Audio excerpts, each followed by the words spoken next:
Assalamualaikum warahmatullahi wabarakatuh. Waalaikumsalam warahmatullahi wabarakatuh. Gimana kabarnya? Selamat pagi. Pagi baik, Bu.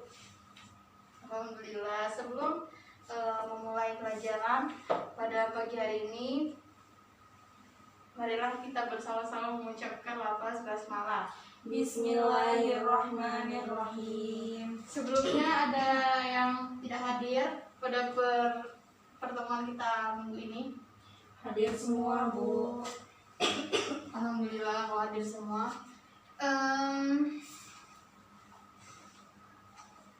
Materi kita pada pagi hari ini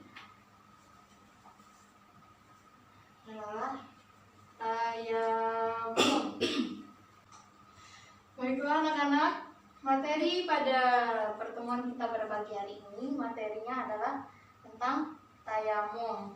Sebelumnya kita sudah belajar tentang wudhu, kemudian tentang mandi wajib, dan pada minggu hari ini kita belajar tentang tayamum.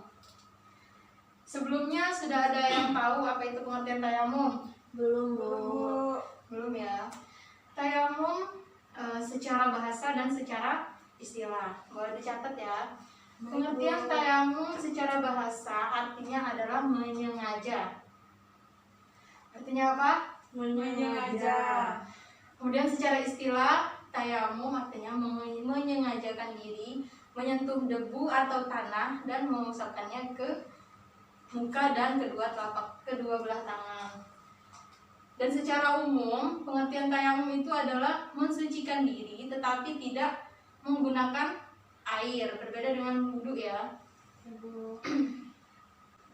Langsung saja. Selanjutnya, setelah pengertian tayamum, setelah kita mengerti apa itu tayamum, dalam melaksanakan tayamum tentunya pasti ada sebab atau alasan untuk melaksanakan tayamum ya.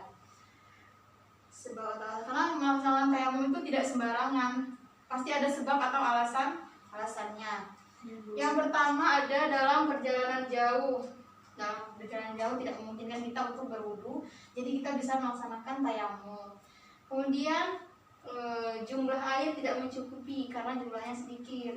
Misalnya misalnya kekeringan, sedang dilanda kekeringan atau sedang kemarau, tidak ada air dan air itu cuma cukup untuk kita minum dan kita bisa melaksanakan tayamum. Dan masih banyak lagi ya, nanti dipelajari sendiri, masih banyak lagi di buku itu ada Baik, Bu. sebab-sebab atau alasan melakukan tayamum. Kemudian setelah sebab, hampir sama seperti wudhu dan sholat, tayamum juga memiliki syarat sah atau syarat-syarat dalam melaksanakan tayamum. Yang pertama, syarat sah melaksanakan tayamum telah masuk waktu sholat. Paham? Yang kedua, memakai tanah berdebu yang bersih dari najis dan kotoran. Dan kita tidak bisa sembarangan pakai debu atau tanah-tanah yang ada di jalan untuk melaksanakan tayamum, karena kita nggak tahu kan apa ada najisnya atau ada kotorannya.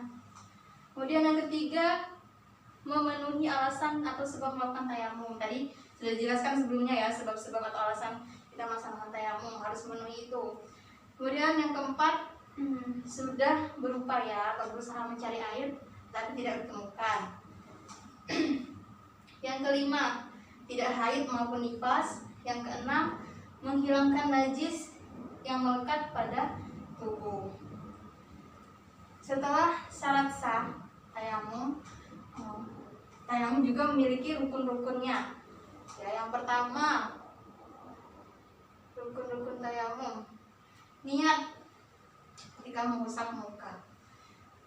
Nanti kita praktik ya di agak akhir nanti kita praktik tayamum. Ya, Bu. Yang pertama rukunnya ada niat, baca lafaz niat. Kemudian yang kedua mengusap muka, dan kedua tangan serta meratakannya. Jadi harus rata. Yang ketiga ada tertib. Tertib itu artinya berurutan. Jadi kita harus mendahulukan muka, niat dulu. Yang pertama niat, lafaz niat. Yang kedua menggosokkan ke muka. Setelah itu ke kedua belah tangan. Dan itu diawali dengan yang kanan. Yang keempat, debu yang suci. Pastinya debu yang suci, karena kita mau sholat. Jadi kita harus menggunakan debu yang suci. Yang tayamum, mengetahui sebab-sebabnya, syaratnya, rukunnya, sunnahnya, dan yang paling penting adalah tata cara pelaksanaannya atau praktik pelaksanaan tayamum.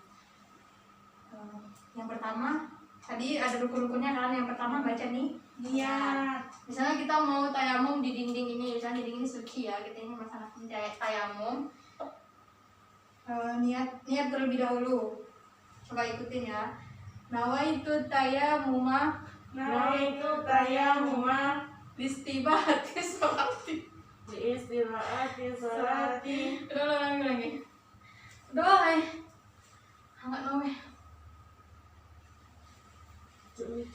Baik anak-anak, setelah kita mengetahui pengertian tayamum, kemudian sebab-sebab mengapa kita melaksanakan tayamum, rukunnya, syaratnya, sunnahnya, dan yang paling penting adalah tata cara pelaksanaannya, tata cara pelaksanaan tayamum. Misalnya kita mau tayamum di dinding ini suci ya, debunya misalnya berdebu dan suci. Yang pertama kita di rukun-rukunnya tadi, yang pertama baca niat dulu ya. Iya, Bu. Baca niat, coba diikutin. Bismillahirrahmanirrahim. Nawaitu tayamuma, Nawaitu tayamuma listibahati sholati, istibahati sholati fardholillahi ta'ala. fardholillahi ta'ala.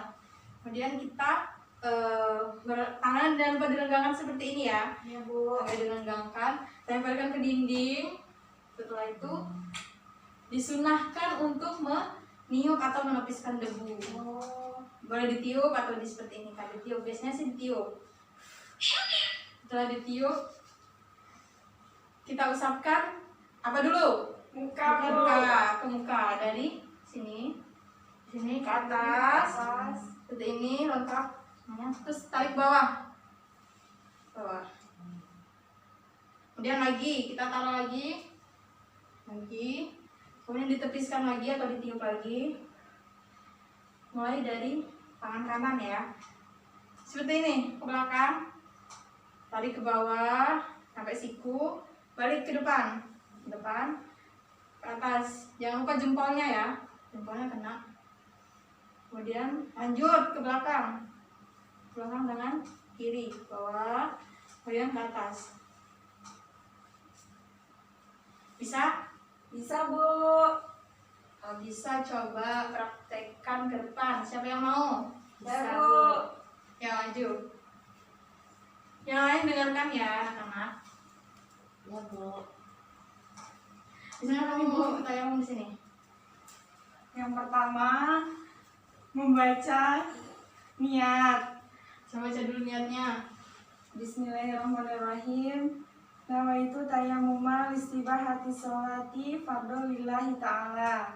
Terus ditempel. Agak direnggangkan. Oh, agak direnggangkan ya, Bu. Ya. Terus ditiup. Yuk. Terus Muka. diusapkan ke muka dari Rata. sini. Sampai ke bawah sini. Ke bawah sini. Nah, tempelkan lagi. Tempelkan lagi. Terus ditiup lagi. Terus Dengan dari tangan. sini. Ya, bawah terus. Sini. Jempolnya. Terus langsung ke sebelah kiri. Ya.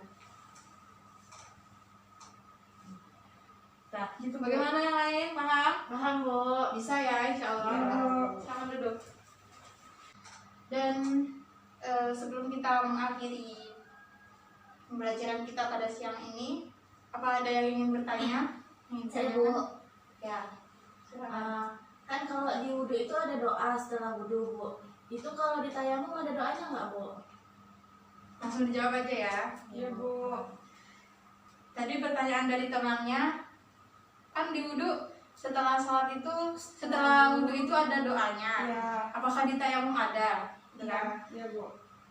Ada, sebenarnya ada di tayamum. Setelah kita bertayamum ada doanya, tetapi itu termasuk ke sunnahnya. Jadi tidak apa-apa kalau kita tidak membaca doa tersebut. Doanya hampir sama, malahan sama kayak doa setelah berwudu. Oh, jadi hukumnya sunnah ya, Bu? Tahu kan? Ya, paham, Ya. Bu. Ada yang mau nanya lagi? Cukup, Bu. Cukup. Dan ada yang mau menyimpulkan? Siapa yang ingin menyimpulkan dari pembelajaran kita pada siang ini? Saya Bu, Ya, Isa. kesimpulan pelajaran kita pada hari ini, jika kita tidak menemukan air atau menemui situasi dan kondisi yang sulit dan memungkinkan untuk tidak berwudu, maka kita dapat melakukan tayamum sebagai penggantinya untuk melakukan ibadah sholat dan lain-lain. Seperti itu Bu. Terima kasih. Sama-sama, beri tepuk tangan dulu buat temennya. Sudah ya, kita akhiri pertemuan kita pada siang ini dengan membaca doa kifaratul majelis. Subhanallahumma wa bihamdika asyhadu an la ilaha illa anta astaghfiruka wa atubu ilaik. Saya akhiri, wassalamualaikum warahmatullahi wabarakatuh. Waalaikumsalam warahmatullahi wabarakatuh.